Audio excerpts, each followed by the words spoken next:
President, thank you so much for joining us on this special day, in a way, for the European Union. You've said, finally, you've got this mother of all trade deals. But I wonder if the real value is sort of the optics around it, is to send this message that when there's tariffs all over the place, that's the value of a moment like this. No, they have a great value from the economic point of view.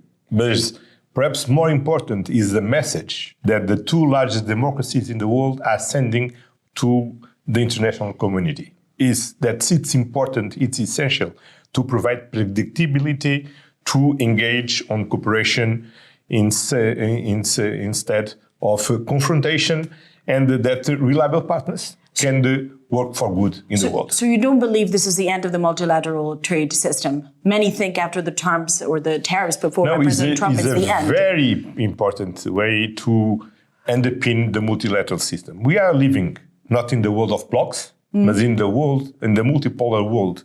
And in this multipolar world, we need to do three things. First, underpin the multilateral system. Second, uphold the international law. And finally, engage bilaterally with the different poles in the world. That's the reason because last week we signed the trade agreement with Mercosur. Now we signed the trade agreement with India, and we continue to work in new trade agreements and new partnerships with the different subjects, with different partners around the world. And of course, President, you're a very experienced politician, and I know you're going to say you don't like to engage in hypotheticals, just reality. But then if you know, you don't need to ask me. But this is where I got to ask. Do you believe, do you get a sense really, in real terms, would we be here today in New Delhi with this agreement on the table, the Mercosur done also in the past month, if President Trump had not been elected and put forward this very aggressive tariff policy? Well, we started these negotiations a lot of years ago.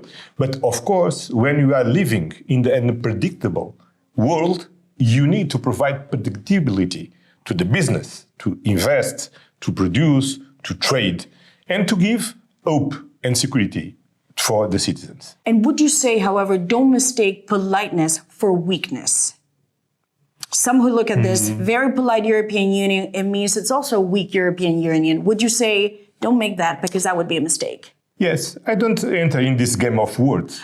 We focus on the reality. And our reality is very simple. We are one of the largest economies in the world, one of the largest democracies in the world, and we have a lot of friends around the world. Friends, partners, allies, and we work with everybody. And President, I wonder if you could confirm to us, there is now talk that in the retreat that you have called for leaders to have a debate in February, so very soon, Mario Draghi will participate. Is that going to be the case? And is that your personal invitation to Mario Draghi? As you remember, last year, we start the year in February organizing a retreat on defense. And I invited the Secretary General of NATO, Mark Rutte, and also the Prime Minister of the United Kingdom, Keir Starmer. And it was the pivotal moment to improve and focus on our own agenda on security and defense and strengthen our relationship with NATO and the UK on security and defense. This year, we need to do on competitiveness and on our single market what we have done last year on security and defense. That's why I invited Mario Draghi and Enrico Letta to be present in the European Council, to debate on us, to take stock of what we have already done, which their reports, and what we need to do to accelerate and to deliver, to boost competitiveness and to deep and strengthen our single market. And that's my last question. What do you hope to achieve? Because you talk about the retreat that happened last year that kickstarted the sequence on defense.